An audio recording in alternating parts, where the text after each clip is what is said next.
You've reached the final section of business calculus, and we're going to end with some integral applications for business. We got two applications. The first one will be consumer and producer surplus, and the second one will be present value of continuous income streams. The second one is really, really cool and exciting to me. The first one is also interesting, but I'm not so much of an economist. So the first one is a little bit less exciting for me, but not to bias you, but I'm going to. Let's start by talking about computers. No, consumer and producer surplus. We're going to start by looking at an example. So we have a supply and demand curve on this graph, and we're going to be talking about gas prices in the UK at some time, okay?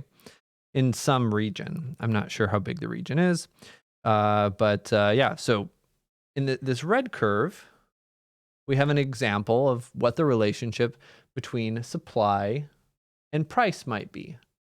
So, of course, notice what's happening. If the price goes up, suppliers are willing to supply more gas. Okay, there's that correlation, right? You know, if at a higher price, I'm willing to sell more things as a producer, okay, as a supplier. That's our supply curve, the relationship between how much supply there is and the price that we can sell it at. Now, of course, what goes along with that is a demand curve, which is now the consumer. So again, this has to do with the producer. Demand has to do with the consumer. And the consumer, of course, is kind of the opposite. And they don't have to be lines, they can be any shape, but generally supply is increasing and demand is decreasing because, of course, the higher the price, the less demand there's going to be, right? If the price goes up, fewer consumers are going to be willing to purchase it, or maybe they won't purchase as much of that thing.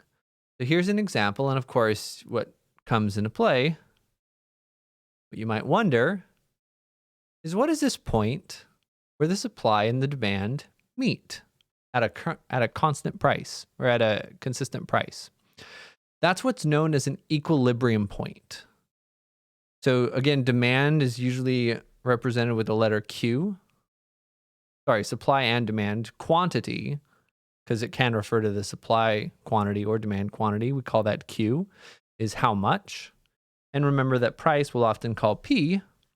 So this equilibrium point is usually labeled P star, Q star. So that we kind of address this so far. Now what we're going to do is we're going to look at the people to the left of this equilibrium point. And this is where things get a little interesting. Okay. Let's say that we're to the left of the equilibrium point. Maybe we're a consumer over here. All right. So let's say that the price is above the equilibrium price, right? Equilibrium price is P star, which in this graph is around $1.50. But let's say that for whatever reason, we're being charged $1.90 per gallon. Let's say we're in this situation over here. Again, this is the equilibrium price, but of course, companies can charge whatever they want for gas. Well, there's some people that are still going to pay for it, right? Gas prices go up, people are going to grumble, and people will generally buy less gas, but there's still people that are going to buy it.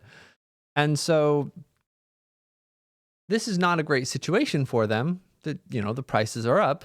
Moving down to the equilibrium point would help those consumers. Right? All the people who are buying gas, and in this case, there's 50 liters a week of gas being bought at this price of about $1.90. All of those people buying that 50 liters of gas a week would be helped. They will have more money if the price were actually the equilibrium price. Okay? Going to the left of the curve, going to the equilibrium price is going to help the consumer. And specifically, how much money is saved going to be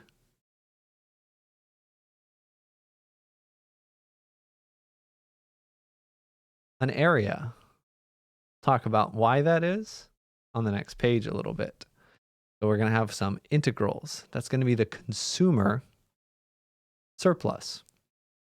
But anyway, we could also go look at this situation down here. Let's look at the producers. Let's say that that for whatever reason, the producers are selling at $1.20, so they're only willing to produce this much. They're only willing to supply this much. Of course, those producers are also going to be helped if the price gets raised. If the price gets raised from down here, they'll be able to make more money. That's called producer surplus.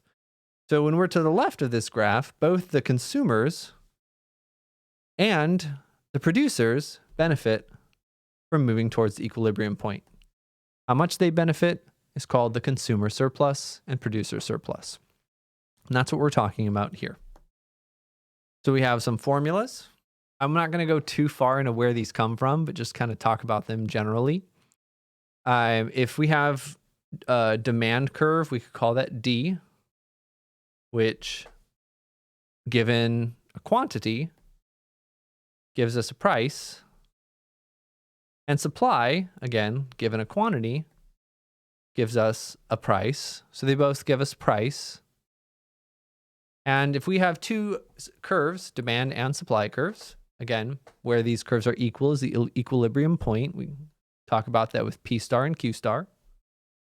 Then the total amount saved by all the consumers is that consumer surplus I mentioned.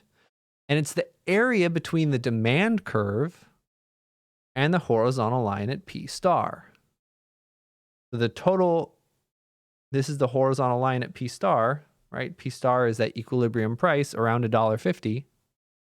So the area between the demand curve and that's a definite integral. And specifically what it is this is a definite integral. Right here, right? This is an area definite integral. But we only want the area between them, so we also have to subtract out this area. And this area is just a rectangle. That's the area of the rectangle. That's the area under the demand curve. So that consumer surplus is just the difference between this integral and this product. Same thing for producer surplus, but it's the area. So it's actually going to be flipped here because we want it to be positive, but it's going to be a very similar integral. We have something called the total gains from trade, and that's just the consumer surplus plus the producer surplus. That's kind of a general introduction to this. Again, this is not actually an economics class. Surprise, surprise. But it's a rough introduction for how we can apply this to business calculus and stuff like that. We'll do some examples of using this with integrals in the next section. Let me know if you have any questions. And if this sparks your interest, if you're curious about, I want to understand more about what consumer surplus represents or how it's found or how does it like appear in things, I would highly encourage you to Google it, watch some other videos. But for the purposes of this class, this is the basics of what you need to know. I did my own research as well because I was a little curious about, how much information do I want to share with you guys? Usually I go straight from the book, but the book has nothing on this really. So I did a lot more research and decided how much to give you. And one of the simplest examples that I heard was like plane tickets on a very individualized level. Let's say I'm willing to buy a plane ticket at $300, but I was actually literally searching for plane tickets today for a summer trip. So it's kind of funny that it came up as an example. I'm willing to buy a plane ticket at $300 and I go searching, but I find a plane ticket for $100. The consumer surplus is that $200, the difference. Okay. And then producer surplus is kind of like the flip side of that, is essentially if they recognize that, then of course they change their strategies as well to try to maximize their income. All right. So that's kind of what's going on here, but this is the calculus of it. These formulas right here. Let me know if you have questions. It's cool stuff, but I won't hold you any longer. Bye-bye.